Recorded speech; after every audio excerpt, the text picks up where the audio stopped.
Windows сайтына үй чатсыз ешқандай шетелдік нөмірсіз Қазақстан нөмірмен яғни плюс жетпен қалып келеміз. Өте оңай жолы. Екінші машина жолы өте оңай болды. Біз Google Play немесе App Store'дан Windows сайтын тартамыз.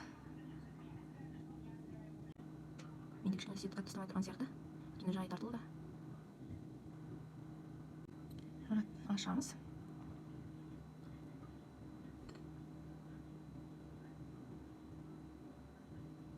Бізге үй-чарт арқылы немесе телефон арқылы деген, мынау телефон деген сөз мынау.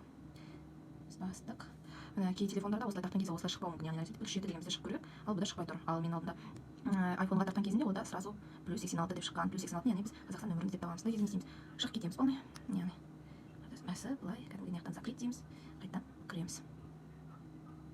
Если жаңа ашқан кезде сразу плюс жаңа 86 деп тұратын болса, уже қазір ары қарай көрсетіп беремін. Байқалғанын соны бүйтіп басамыз. Бағана мен мысалға кеше iPhone-ға тіркелген кезінде, яғни App Store-дан тартқан кезде сразу осындай шыққан тұғын жаңағы астында өтерсеміз, астындағы басқан кезінде, ал енді бүгін мен Samsung енді Android-қа тартқан кезінде басында шыққан жоқ. Барлығын жауып жатсам қайтып кіргенде осылай шығып тұрды. Біздің яғни мынау плюс 86 деген ол Қытай нөмірі, біз оны мына жерге 7 деп жазамыз. 7 деп жазатын болсақ, сразу бізде Қазақстан дейді. Бұл жерге 7 деп жазсаңыздар болады, немесе мына жаққа Қазақстан яғни плюс 7-ні таңдасаңыз да болады. Мына жерге нөмір жазамыз Қазақстанның, яғни өз нөміріңізді. Телефон нөміріңізге SMS келеді, яғни код нөмір келеді.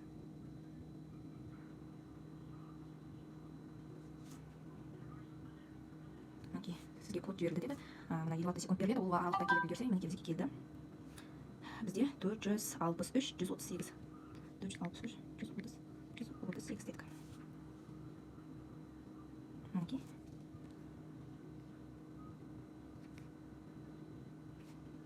Біздің нөміріміз тіркелді. Міне. Осымен аяқталды.